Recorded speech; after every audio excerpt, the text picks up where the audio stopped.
I'm a scientist, and I use computers and artificial intelligence to try to buy some time to coral reefs.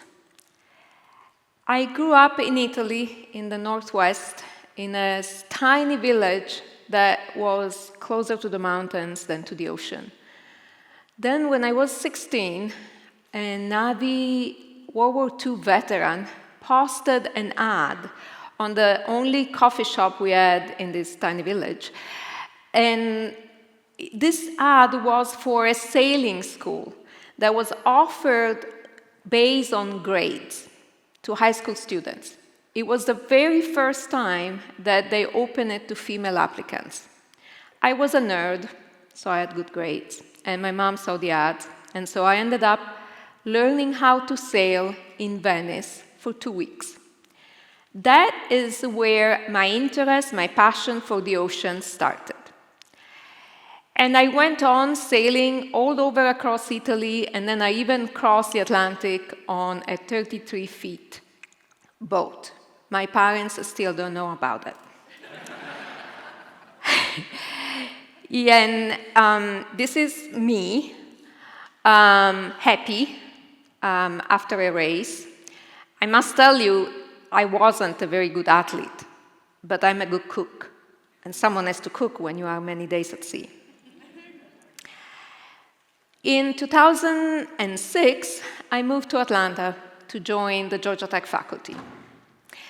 And I went on sailing for a little bit on Lake Lanier for about a year, and then in 2007, the drought lowered the water level, and so we could not put the boat in the water anymore. And that's pretty much the end of my sailing career. But meanwhile, between high school and coming to Georgia Tech, I studied physics. And initially, I must admit, I didn't like it. I went to college because that's what I was supposed to do. But in my senior year, I had to do a research thesis. And that's when something really clicked. Because the thrill of discovery is absolutely real.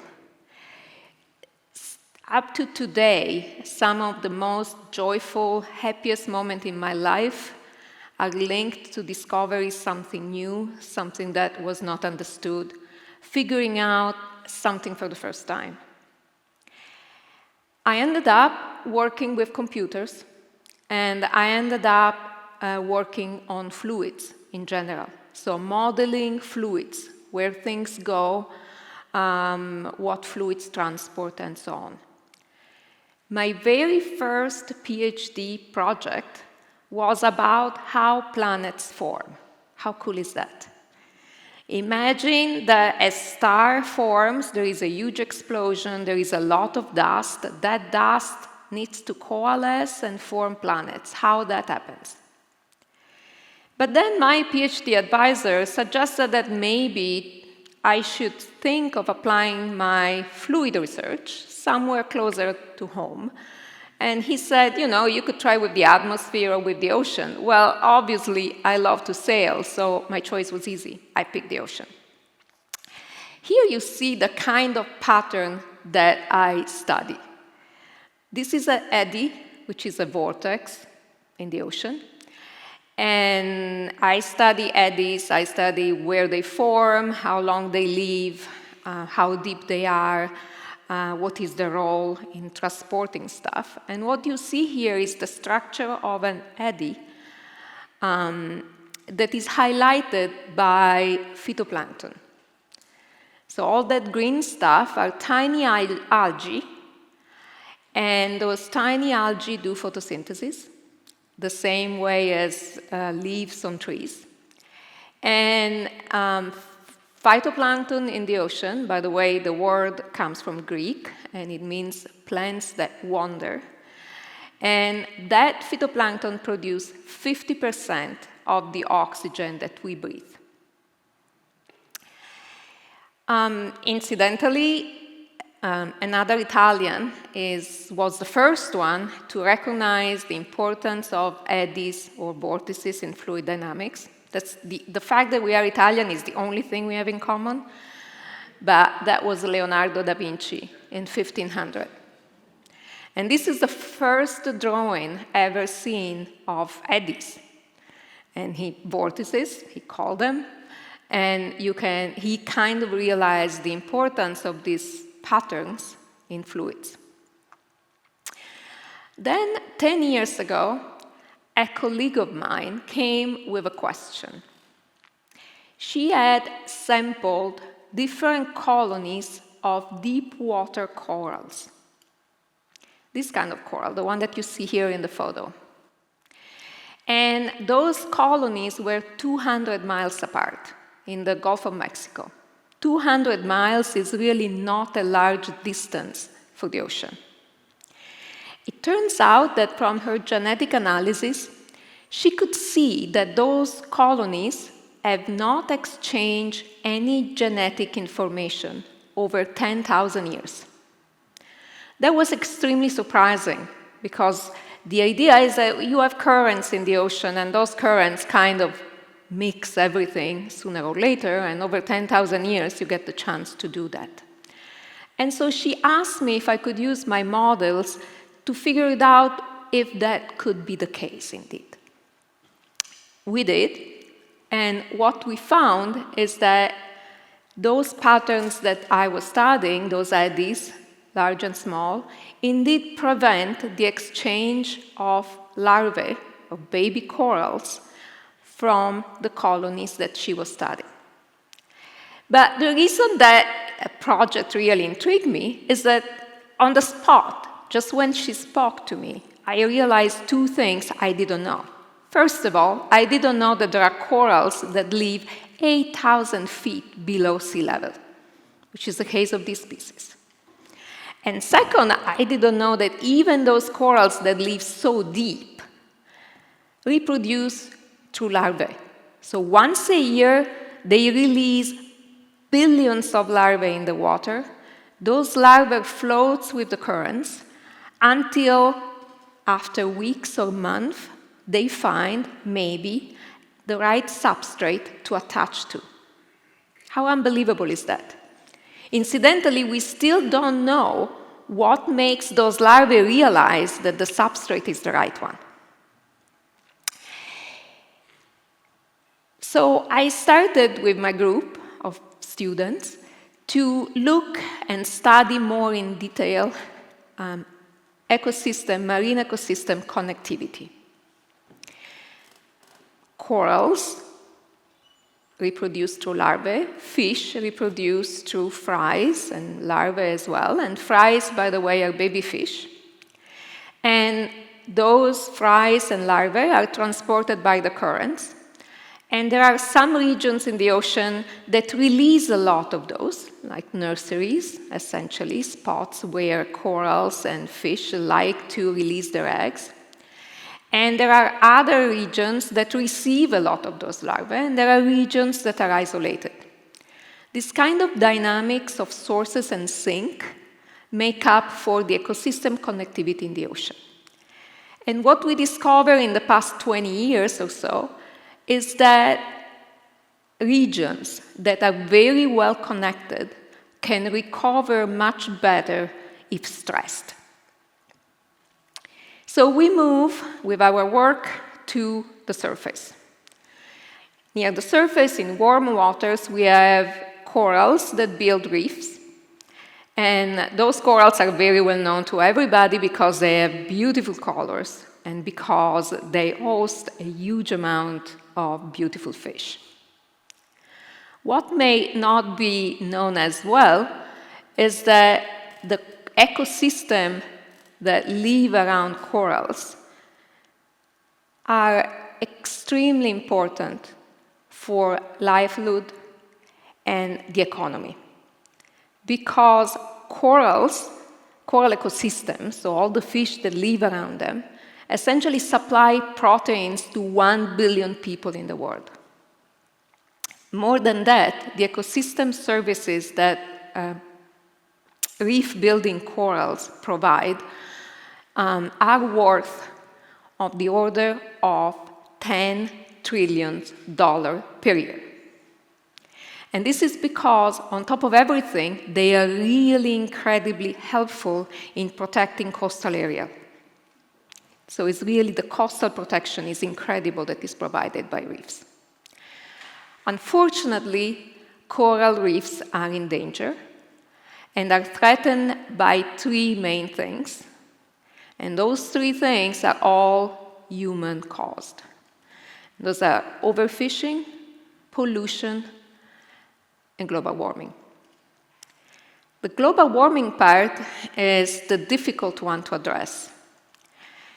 If temperature in the water are above a certain amount, the zooxanthellae, which is a tiny algae that lives in the coral tissue, and it protects the corals for other fish that would like to eat them, or from other algae that would like to grow, and in exchange gets food from the coral. So they are really symbiotic. The zooxanthellae, it's expelled if the water is too warm. And if the water remains too warm for many days in a row, the coral can die. So we are looking at the possibility of losing most of the corals that we know by 2050. In the Atlantic, we already lost about 75% of coral reefs. We are, as scientists, obviously trying to buy them some time. And connectivity is really important because now we know that corals that are well connected actually manage to recover also from bleaching episodes. When they lose the algae, they become white, and so we say that the corals are bleached. And we know that corals that are well connected do better. What else can we do? We can try to develop heat tolerance strategies into corals, or we can try, and this is work that is actually done by colleagues of mine at Georgia Tech, to plant fragments of healthy corals in damaged reefs to try to make them grow again. But obviously, we cannot do it everywhere. We would like to prioritize those reefs that gives out a lot of larvae that are really important for the connectivity, right? Because that will give us a bigger chance of being effective and help a lot of other areas as well. But we need to know what the connectivity of a coral ecosystem is. And we cannot preserve what we don't know well. So we can measure connectivity through genetic analysis, but it's expensive, it's time-consuming, and requires really a lot of manpower, because you have to go on the reef, you have to take a little sample, you have to do all your analysis, and then you have to repeat all of that for all the corals that you think may be connected. Models can help, because we can simulate the currents and we can release particles and say that those particles are virtual larvae and see where they go. But currents change over time. And so even with models, it's computationally expensive to do it on very large areas and for a very long time. This is where machine learning, which is a subset of artificial intelligence, really has come to the rescue.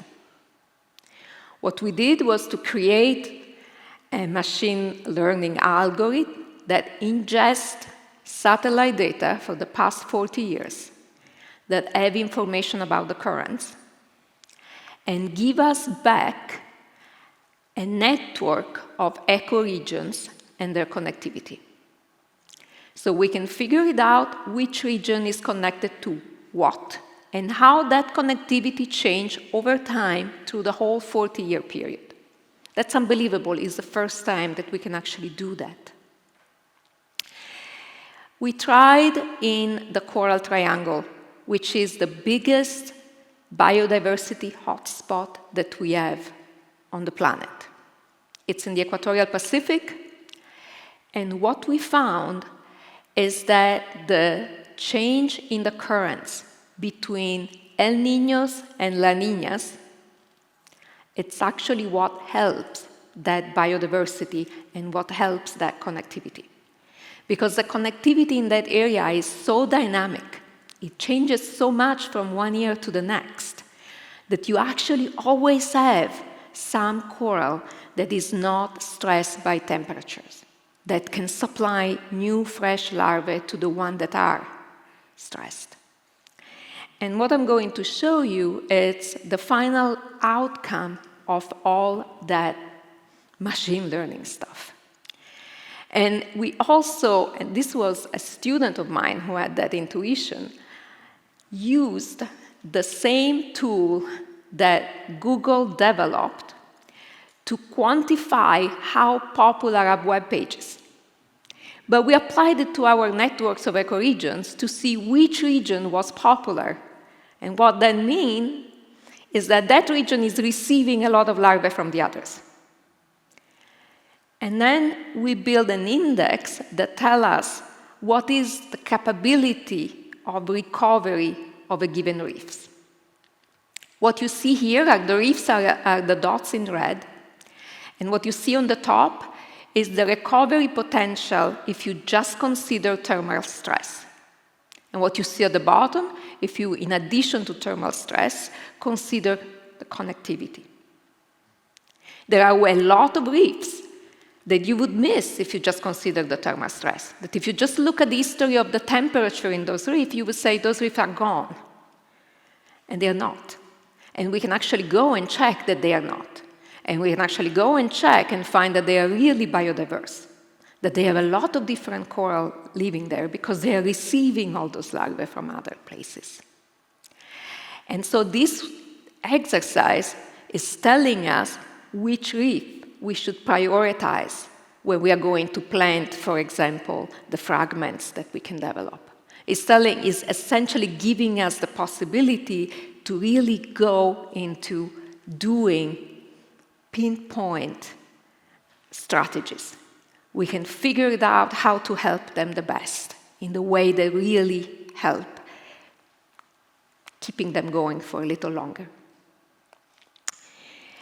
The other thing that is very important for reefs is to monitor them, because if we have a healthy reef that is giving a lot of larvae to others, we want to be sure that we have a system to check that is still doing fine, right? That is not stressed, and when it's stressed, we can intervene.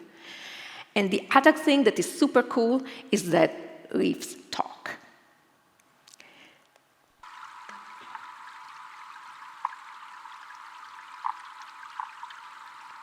This is the sound of a healthy reef, with a lot of little fish picking around and keeping the reef clean and healthy. A reef that is not healthy does not make the same sound. And in fact, you can even tell a reef that is not doing really well and go there and say, well, let's make it as if you're doing a little better. We give you a sound box that emits the right sound, and the fish will come back to try to clean it. So sound is another incredible technology that professors at Georgia Tech are looking into in order to be able to preserve those reefs. But of course, we can only buy them sometime. The final solution cannot just be us as scientists. It needs to come from everybody. And it needs to go into the direction of emitting less carbon dioxide because we need to keep the temperature at bay, essentially. And we can do that with renewable. So solar, hydropower, wind energy will play a role for sure. But this is not going to be sufficient because we are approaching 10 billion people on this beautiful planet, and the energy needs that we have are not going to be sustained just by renewables. So on the short term, I believe that the solution is to deploy technologies that are going to take a little bit of the CO2, so the carbon dioxide we have in the atmosphere, out, are called negative emission technologies. And on the long run, my hope is that hydrogen conversion is going to take us towards carbon neutrality so that we can stop warming the oceans. But my last and main message for you today is stay curious and stay connected. Through all my journey through science, everything has happened by chance because I was talking to the right people or because I was doing the right activity at the right time, right? I mean, had I not gone to that sailing school, maybe I would not have developed the passion that I have for the ocean. And artificial intelligence can help us solving problems, can help us on everyday tasks, but it will never substitute creative thinking, communication, and problem-solving capabilities. Communication, curiosity, human connectivity are going to be the key to bring humanity into a more sustainable future. And we have to listen to people that have different ideas, that are doing different things, that get out of our comfort zone and find solutions. Thank you.